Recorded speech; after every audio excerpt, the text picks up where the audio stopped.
ನಮಸ್ಕಾರ ಎಲ್ರಿಗೂ ರೋಚಕ ಯೂಟ್ಯೂಬ್ ಚಾನಲ್ಗೆ ಸ್ವಾಗತ. ಅಶ್ಲೀಲ ವಿಡಿಯೋ ಹಾಗೂ ಲೈಂಗಿಕ ದೌರ್ಜನ್ಯ ಪ್ರಕರಣಕ್ಕೆ ಸಂಬಂಧಿಸಿದಂತೆ ಜೆಡಿಎಸ್ ಶಾಸಕ ಎಚ್.ಡಿ. ರೇವಣ್ಣರನ್ನ ವಿಶೇಷ ತನಿಖಾ ದಳ ಅಂದರೆ SIT ಅಧಿಕಾರಿಗಳು ಶನಿವಾರ ಸಂಜೆ ಅಂದರೆ ಇವತ್ತು ಸಂಜೆ ವಶಕ್ಕೆ ಪಡೆದು ಬಂಧಿಸಿದ್ದಾರೆ. ಬೆಂಗಳೂರಿನ ಪದ್ಮನಗರದಲ್ಲಿರುವ ಮಾಜಿ ಪ್ರಧಾನಿ ಎಚ್.ಡಿ. ದೇವೇಗೌಡರ ನಿವಾಸದಿಂದ ರೇವಣ್ಣರನ್ನು ವಶಕ್ಕೆ ಪಡೆದ ಅಧಿಕಾರಿಗಳು ನೇರವಾಗಿ ಕಾರ್ಲಟನ್ ಭವನದಲ್ಲಿರುವ SIT ಕಚೇರಿಗೆ ಕರೆದುಕೊಂಡು ಹೋಗಿದ್ದಾರೆ.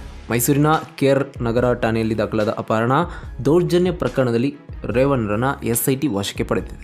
ಜನಪ್ರತಿನಿಧಿಗಳ ವಿಶೇಷ ನ್ಯಾಯಾಲಯದಲ್ಲಿ ನಿರೀಕ್ಷಣಾ ಜಾಮೀನು ಅರ್ಜಿ ತಿರಸ್ಕೃತಗೊಂಡ ಬೆನ್ನಲ್ಲೇ ರೇವಣ್ಣರ ಬಂಧನಕ್ಕೆ SIT ಅಧಿಕಾರಿಗಳು ತಲಾಶ್ ನಡೆಸಿದರು. ಇದೇ ವೇಳೆ ಅವರು ದೇವೇಗೌಡರ ನಿವಾಸದಲ್ಲಿರುವುದು ತಿಳಿದು 2 ಕಾರುಗಳಲ್ಲಿ ಅಲ್ಲಿಗೆ ಬಂದಿದ್ದರು. ಸುಮಾರು 5ಕ್ಕೂ ಹೆಚ್ಚು ಮಂದಿ ಅಧಿಕಾರಿಗಳು ರೇವಣ್ಣರ ಬಂಧನಕ್ಕೆ ಎಚ್.ಡಿ. ದೇವೇಗೌಡರ ಮನೆಗೆ ಬಂದಿದ್ದರು. ಅಧಿಕಾರಿಗಳು ಬಂದು 15 ನಿಮಿಷ ಆದರೂ ಮನೆ ಬಾಗಿಲು ಓಪನ್ ಮಾಡಿರಲಿಲ್ಲ.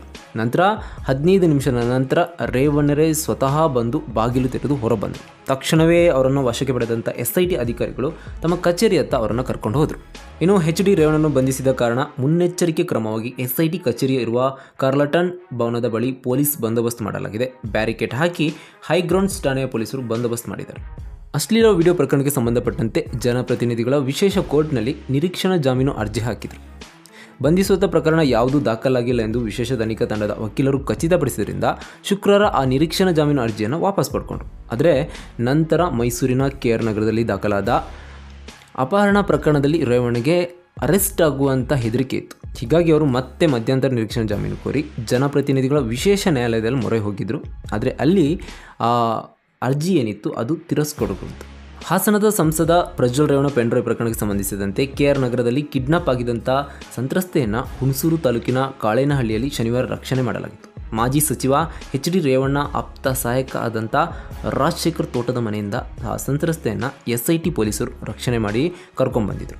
ಏಪ್ರಿಲ್ 29ನೇ ತಾರೀಕು ಸಂತ್ರಸ್ತೆಯನ್ನು ಎಚ್.ಡಿ. ರೇವಣ್ಣ ಅವರ ಸಂಬಂಧಿಯಾದಂಥ ಸತೀಶ್ ಬಾಬು ಎಂಬಾತ ಕರ್ಕೊಂಡೋಗಿದ್ದ. ಅವತ್ತಿನಿಂದ ಹುಣಸೂರು ತಾಲೂಕಿನ ಕಾಳೇನಹಳ್ಳಿಯ ರೇವಣ್ಣ ಆಪ್ತ ಸಹಾಯಕರಾದಂಥ ರಾಜಶೇಖರ್ ತೋಟದ ಮನೆಯಲ್ಲಿ ಅವರನ್ನು ಇರಿಸಲಾಗಿತ್ತು. ಈ ಬಗ್ಗೆ ಸಂತ್ರಸ್ತೆಯ ಮಗ KR ನಗರ ಪೊಲೀಸ್ ಠಾಣೆಯಲ್ಲಿ ದೂರು ದಾಖಲು ಮಾಡಿದ್ದ.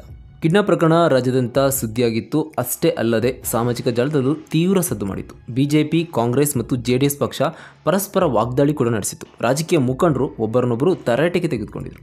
ಈ ಬಗ್ಗೆ ಬಾಗಲಕೋಟೆಯಲ್ಲಿ ಮಾತನಾಡಿದಂಥ CM ಸಿದ್ದರಾಮಯ್ಯ ಅವರು ಹೆಣ್ಮಗಳು ಎಲ್ಲಿದ್ದಾಳೆ ಎಂದು ಶೀಘ್ರದಲ್ಲಿ ಪತ್ತೆ ಹಚ್ಚಿ ರಕ್ಷಣೆ ಕೊಡಲಾಗುವುದು ಅಂತ ತಿಳಿಸಿದರು. ಈ ನಿಟ್ಟಿನಲ್ಲಿ ಪೊಲೀಸರು ಅನುಮಾನಾಸ್ಪದ ಪ್ರದೇಶಗಳಲ್ಲಿ ತೀವ್ರ ಹುಡುಕಾಟ ನಡೆಸಿ ಸಂತ್ರಸ್ತೆಯನ್ನು ಪತ್ತೆ ಮಾಡಿದ್ದಾರೆ.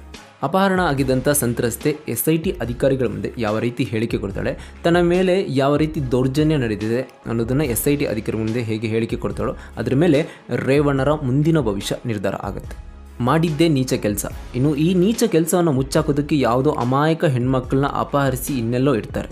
ಇಂಥವರು ನಮ್ಮ ಜನನಾಯಕರು. ಇಂಥವರಿಗೆ ಕಠಿಣ ಶಿಕ್ಷೆ ಅಥವಾ ಘನಘೋರ ಶಿಕ್ಷೆ ಆದಾಗಲೇ ಮುಂದೆ ಈ ರೀತಿಯ ಪ್ರಕರಣಗಳು ಮತ್ತೆ ಮರುಕಳಿಸಲ್ಲ. ಇದರ ಬಗ್ಗೆ ನಿಮ್ಮ ಅನಿಸಿಕೆ ಏನು ಎಂಬುದನ್ನು ನನಗೆ ಕಮೆಂಟ್ ಮೂಲಕ ತಿಳಿಸಿ. ಧನ್ಯವಾದಗಳು.